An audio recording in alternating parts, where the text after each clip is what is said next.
The girlies have spoken. We want real men. Real men who are brave enough to be vulnerable. Real men who write poetry. Real men who aren't afraid to declare their affection. The girly pops are tired of nonchalance. Bring back the artist singing, "You should let me love you," and "If I had one wish, you would be my boo." Except not sung by him, which is such a shame because the amount that I played that song in my teenage years, my goodness. The boy bands who are filled with soft, emotional men singing about love, they turn from boys into men, you could say. Like the R&B songs that we had back in the 90s and 2000s. And yes, even before then too. These men who wanted to prove their worthiness. These men who wanted to prove their love for the one that they loved. These days we've got Hosier filling the yearning gap. But that's really about it when it comes to men. Let me tell you, courtship today ain't how it used to be. Gone are the days of letter writing. Gone are the days of the mixtape. Also, gratefully, gone are the days of people having to be in a romantic relationship because not everybody wants to be in one. People exist on the asexual and aromantic spectrum, don't forget. For those who do want to be in a romantic relationship, the actions of interest kind of boil down to a two-word sort of exchange. You're hot and you up. Also, don't forget ghosting. A very cold sort of demeanor. And the girlies don't like it. What happened to hello? How are you? My name is...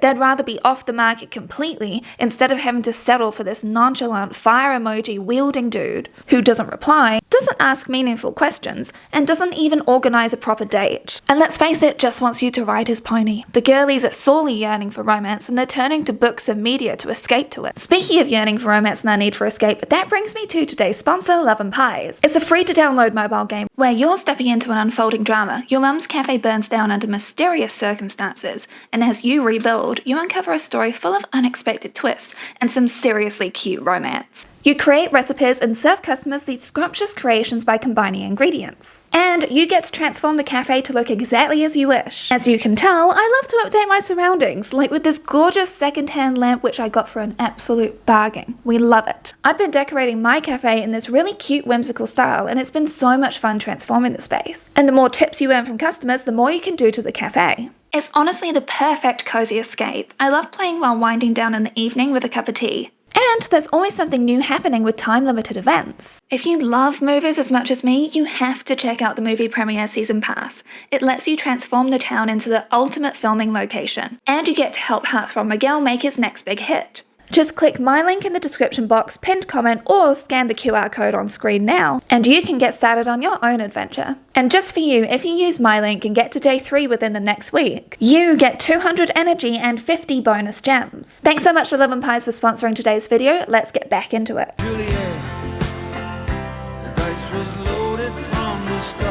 Pathetic men are back. He looks so down bad. It should be criminal. We love pathetic men. Whoops the daisies.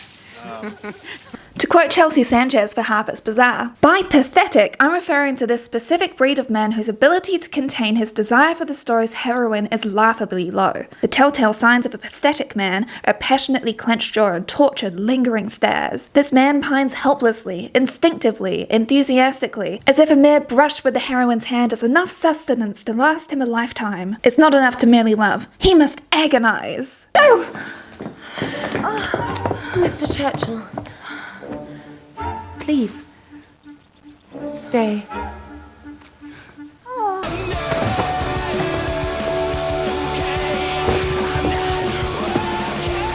And as someone commented on this video on books of aggressive yearning, Aaron lost his dignity begging for Juliet. I need a man like him, for real, for real. As being the only one woman that this man wants, especially in this world where we're constantly told that men want to sleep with everybody, that men tripping up and cheating on people is simply because of biology. They need to spread their seed everywhere, don't you understand? And this very warped version of masculinity, which means that guys want to go racking up numbers of girls that they've, quote, conquered, whilst also devaluing women if they've ever been intimate with another man. Heck, for a disastrous show of this, you just need to watch MAFS Australia right now. One of the strongest couples, Karina and Paul. On a song, I said a comment that I've slept with this rapper.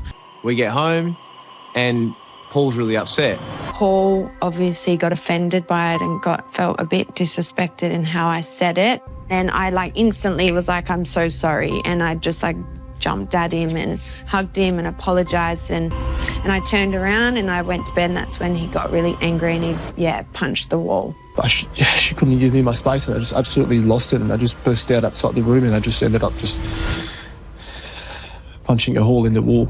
I couldn't really take your apology sincerely, because I was like, you're saying you're sorry, but then you're adding a but. I've got a petition for you to sign down below as well if you're also a fan of MAFS, because what has been happening, this is not acceptable. When the girlies are on about bring yearning back, it's about wishing that when men are lonely or love-struck, they're moved to make works of art, literature, poetry, instead of feeling entitled to get to person and simmering in resentment and lashing out in anger because they can't easily obtain what they feel is owed to them, a woman's love. It's wishing that a guy, instead of sending an unsolicited eggplant picture, which is an act of aggressive power and showing a lack of respect for people's boundaries, that guys are engaged in some meaningful conversation instead. You know, show interest in the person that they're apparently attracted to, showing that they value you as a person as opposed to as a vessel. It's the little things, like I saw this today and it made me think of you, and send them a picture of something. It's this whole Shakespearean, shall I compare thee to a summer's day in just modern times.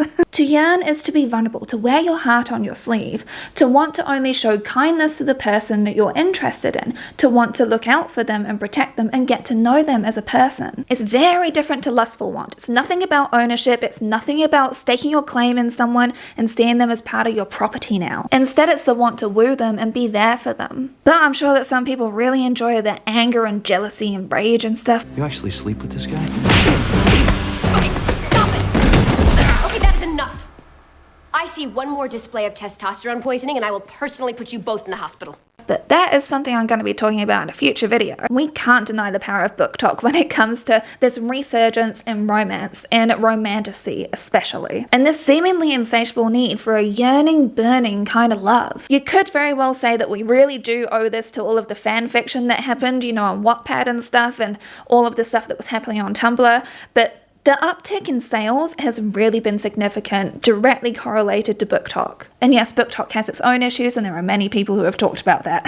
Sales of science fiction and fantasy books rocketed last year, with their value increasing 41.3% between 2023 and 2024. Also, please comment your favourite romanticists down below, because I personally don't have any to recommend to you, because most of what I read is non-fiction for the work which I do here on these videos.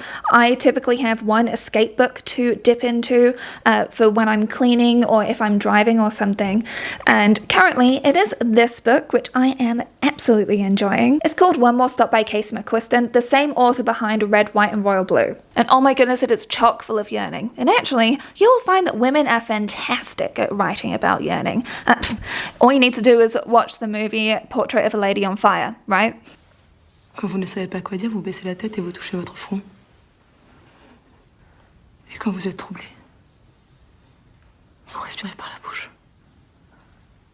Like, you know how people adore Spike from Buffy, for example? He is a classic yearner, despite some of the things that he did. And yes, I am incredibly excited for the reboot, which is coming out, by the way. He was tripping over himself every time he came close to Buffy, even touching up his nail polish before he fights her because he wants to look good for her. Another person is Anthony Bridgerton. The Bridgerton series entirely, but I would say that Anthony and Kate are kind of like the peak couple in my books. They are my favourite couple. But really, the Bridgerton series, I can't speak to the books because I haven't read them. There is a lot of yearning which happens there.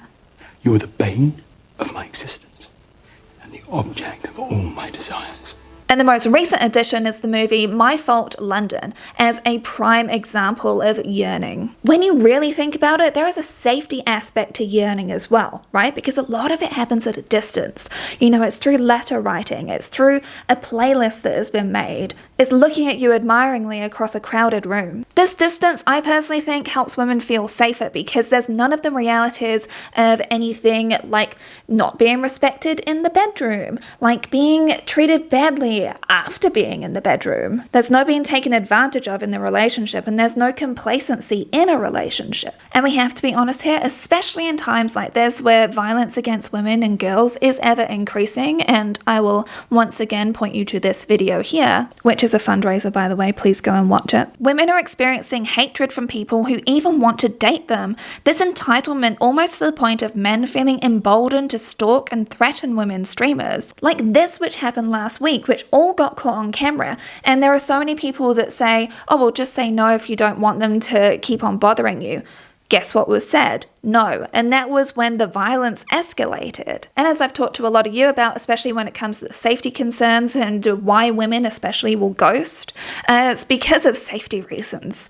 Because sadly, people have dealt with people who are not able to handle rejection. Yearning is about proving yourself. It's about asking people's wishes, like asking people where their boundaries lie. It's Edward Bloom having the whole world stop when he sees the woman that he wants to marry. And then he goes working for free just to learn one fact about her each month, which he continues to do for 3 whole years. Her favorite flowers are daffodils. Daffodils. The undertones of yearning aren't about control or manipulation, even though people can use the tactics to love bomb and do all those other terrible manipulative things. Yearning is authentic, genuine, and vulnerable. I knew it the first moment I saw you at the circus, and I know it now more than ever. No, I'm sorry. I'm engaged to be married. I'm sorry to have bothered you.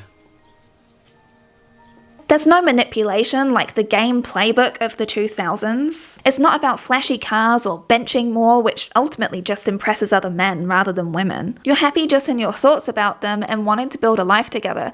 And sure, sometimes there can absolutely be sexual undertones. But it's more in a way of I want to make you feel good rather than plowing through. So yeah, I completely get why the girlies are wanting this and are escaping to it. Does this really boil down to asking, are the straights okay? With romance popularity continuously skyrocketing, I think it's safe to say that there is something severely lacking. And on that, by the way, because people love to hate on things that women and girls enjoy, you know, romance is always seen as like smut, even though romance spans from like just people grazing their hands against each other all the way to whatever those Ice Guardian things that like Amanda from Swell Entertainment read the books of. These books are filled with character growth, vulnerability, men who are actually open to love and want to show affection. And the guy is usually dedicated to this one woman. It's basically the opposite of porn, which there is a huge industry for, which caters mostly to men, let's be real here. Guess what these books don't have? They don't have real women being degraded for your pleasure. I burn, I pine, I perish. Simp will continue to give. A real G won't. But what if you get called the worst thing? A simp. A simp is, for the blissfully ignorant out there, an accusation made against a man that he's been far too nice to a woman, or most commonly called a female, which is not used in a good way, by the way. Or as this Urban Dictionary quote put it, it is when a male is overly submissive to a female and gains nothing from it. So overly submissive that the other guys cringe and feel ashamed when they see him. This applies to males in relationships when they are so submissive that they say literally anything to be in favor with the female. Basically, a guy that's being nice to someone that he wants to be in a romantic relationship with. Or heck, even if a guy is being nice to women in general. Bro, don't you know you're meant to treat them mean to keep them keen? Nice guys don't get the girl. She'll cheat on you anyway, bro. You've got to have the upper hand always. You gotta let her know who's really in charge. That you've got plenty of girls around who are interested. That she needs your okay on whatever outfit she thinks she can go out in the world in. That ultimately, you don't need her, then the power always stays with you. If you're being respectful to females, that gives power to females, and that simply doesn't work under patriarchal masculinity, as bell hooks would very well be able to tell you. What I personally think is holding some guys back from actually being vulnerable is the amount of damage that was done from people being accused of being a simp all the time. Like, I know that this is going back a few years now. It was sort of starting to peter out in 2021, but I think we're still feeling the ripple effects of it today. As I'll be getting into in a future video, guys care more about what other guys think of them as opposed to what their love interest thinks of them. Maintaining respect from those around you is much more important than the love of a woman, because you have to earn respect from people around you. Whereas women, you're really entitled to them. Because some guys have sadly been taught that they're owed a woman, that owed a woman's love. So sadly we've seen this strange development where sometimes if a guy is interested in a girl and she isn't interested back, you get this strange vicious backlash happening, starting to call her ugly, starting to call her all sorts of slurs and horrible words, even threatening them. As if the woman, the object of his affection, was owed to him because he selected her. Buffy, I want you to go to the dance with me. You and me, on a date. I don't want to spoil the friendship that we have. Well, I don't want to spoil it either. But that's not the point, is it? You either feel a thing or you don't. Xander, I'm sorry. I just don't think of you that way. We'll try. I'll wait. Xander. No. Forget it. I'm not him. I mean, I guess the guy's got to be undead to make time with you. That's really harsh. But nothing bad could come from yearning for a girl though, right?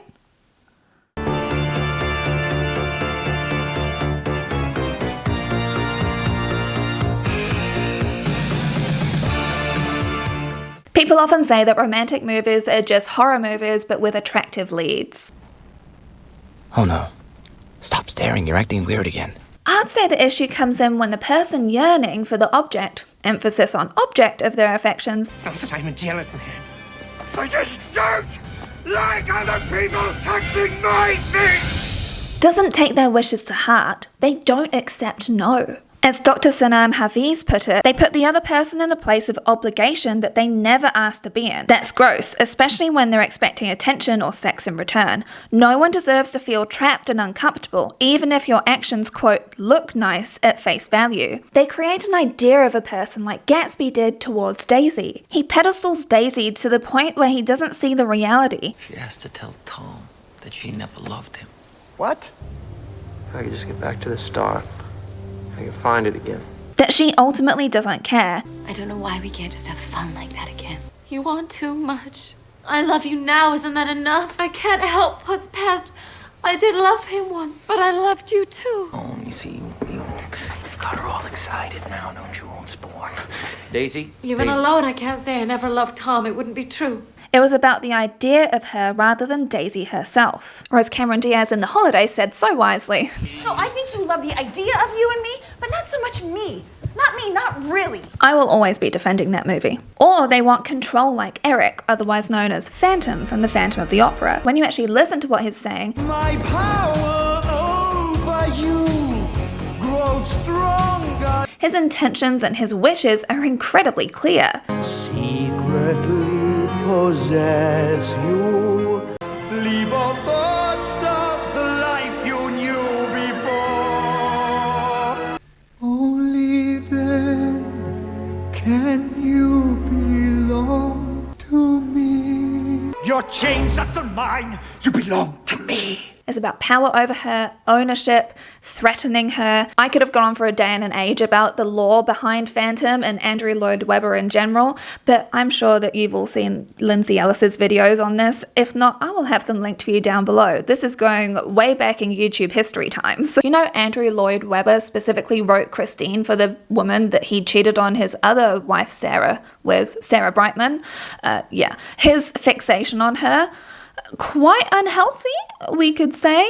Just look into the lore of Love Never Dies if you want to see just how unhealthy that really was. Again, Lindsay Ellis is down below for you. Ultimately, it was all about the possession of this prized object and having his ego boosted because he created her and then also owned her.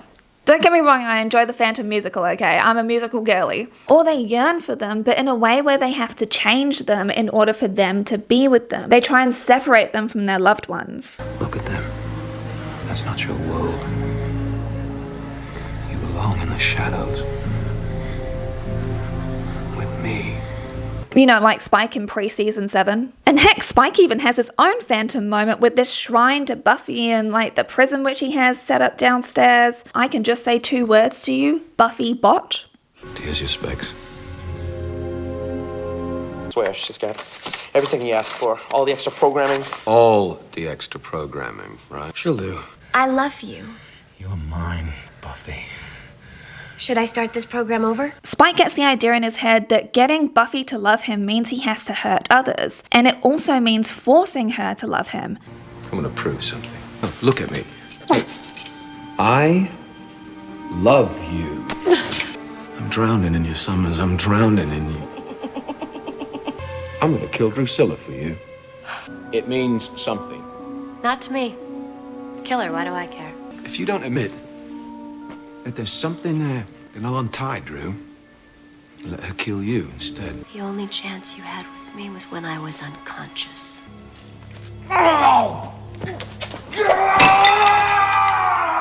This is the darkest side of yearning, this force, this uncaring, focused effort on gaining the object back, no matter what the object thinks or wants. It's repulsive and inhumane because they don't see them as a person with free will, only their entitled desires. And that's really the key difference here. The yearning that the girlies want is the previous kind of yearning, the kind which respects autonomy of choice, that wants to know them as a person, and they want to prove that they're genuine, respectfully. And if told no, they don't turn into monsters like these guys, something which sadly is a very real risk. And no, I'm not saying that Gatsby was a monster, it's just I had to study the book in high school. I don't want to go into all of that again, but the other two were monsters. Good day, Miss Elizabeth. It's been a pleasure. What on earth have you done to poor Mr. Darcy? I have no idea. It is no secret that I love romantic movies. The Yearner is the way to my heart. There is nothing better than when a guy is trying to tell you how he feels about you and he's just stammering over his words, but he keeps on trying to do it anyway, and finally he actually gets the words out. I love you. Sorry, that was an inside joke that me and like an old friend used to make all the time because Pride and Prejudice came out in what, 2005? Yeah, I was 15 at the time. Very influential movie. But I have to say, controversial opinion, I would say that Bingley is more of a yearner than Darcy is. Just in the way that I prefer, because Bingley is so nice and lovely, and I always remember this part where he's like grabbing at the ribbons of her dresses, they're flying in the wind. I know, but that's me. I'm probably going to get people hating me for that, but I don't care. I personally think there needs to be a separate category when it comes to romance movies, which are called yearning movies, to be able to help people figure out exactly what this is, because I did have to break this down an awful lot in this video, didn't I? We just love pathetic, hopeless men in love so much. That's a real way to get a woman interested. What, you have a Tesla? That don't impress me much. The big lesson people, especially fellas, should be taking away from this trend is what the girlies are saying that they want is bravery. And I don't mean bravery in the way that you might think it is, like being super strong and having like this sort of warped version of masculinity and being able to push heaps of like weights or whatever. No, real bravery happens when you're scared of doing something, but you do it anyway. It's a bit like, in another Disney reference, because of course there will be, because it's me. In The Lion King, how Mufasa goes to protect Simba, and Simba's like, whoa, you're so brave, you weren't even scared. And Mufasa's like, I was scared. I was terrified. And it's that. But because so many guys have been taught that having any emotion other than anger is weakness, they don't really express themselves. So that's why I'm saying this is actually really brave to do, to express yourself, to say how you feel about someone, to be earnest and to be vulnerable. Being brave enough to be vulnerable is what women really want. And remember to start up your own fun romantic escapism and download Love and Pies for free today using my link in the pinned comment down below, description box, or the QR code which is on the screen for you right now. Thanks again to Love and Pies for sponsoring today's video. And I've got a survey I'd love for you to fill out as well if you're over the age of 16, all about unpaid labor and housework, because you're going to help me so much with that video which I mentioned a little while ago. I just want to get exactly what your lived experience is. And if you made it all the way to the end of this video, why don't you put this emoji in, because we're all about yearning, but respectfully. It's respectful yearning emoji, we should say. And don't worry, I'm going to be talking about fellas next time, and I'm very excited for that video. Thanks so much to my patrons for their involvement in today's video. They also helped to shape the survey, which you're going to be completing for that upcoming video as well, so you can drop them a thanks down below. And I want to say an extra special thank you to my top tier Trash Panda enablers. Alyssa Pisani, Birgit, Kerry Quake, Danielle, Jam, Laura Bell, Megan Connolly, Michaela Garfinkel, Mila Gauthier, Stella Sapiente, Tammy Poitras, Tim Long, Tonya Banyay, and Varu Catmama. Hope you all have a wonderful rest of your week, and I'll see you next time. I think I'm gonna go chill out, have a cup of tea, and play some Love and Pies.